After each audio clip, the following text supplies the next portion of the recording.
हुकूमत का आवाम को जो तहाइफ देने का सिलसिला है वो जारी व सारी है। खुशखबरी पे खुशखबरी आ रही है, मुल्क तरक्की कर रहा है। ऑलमोस्ट हम लोग चांद पे पहुंच गए थे, लेकिन वो तो फिर शहबाज शरीफ साहब की आंख खुल गई और उनको पता लगा कि ये तो ख्वाब है। नाज़रीन, 27 रुपये पेट्रोल और डीज़ल की कीमत में इजाफा कर दिया गया है और जो नई कीमत है अप्रोक्सीमेटली वो कोई 393 रुपये फ़ी लीटर पेट्रोल हो गया है।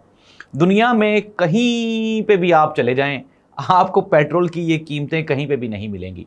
अब तो जंग बंदी भी हो गई, इंटरनेशनल मार्केट में पेट्रोल की कीमतें सस्ती भी हो गई, तो फिर पाकिस्तान की हुकूमत ने क्यों बढ़ा दिया? अच्छा, मैं आपको थोड़ा सा क्लियर कर दूं, क्योंकि सादा लो आवाम है ना, हमारी आम जो है वो लेमैन है, मजदूर आदमी हैं, पाकिस्तानी कम पढ़े लिखे हैं, कोई थोड़ा सा चीज़ों को कम समझते हैं, तो मैं आसानी में समझा दूं।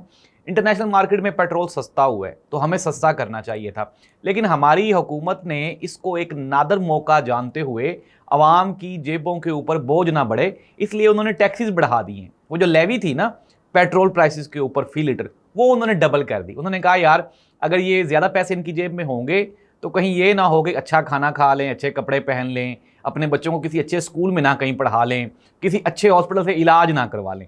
इसलिए उन्होंने अवाम का दर्द समझते हुए, मैं आपको पॉजिटिव खबरें दे रहा हूँ, उन्होंने कहा नहीं नहीं, पैसे नहीं रहने चाहिए अवाम की जेब में ना, तो इनको पेट्रोल महंगा कर दो ताकि ये आसानी से सारे पैसे पेट्रोल पे खर्च कर दें।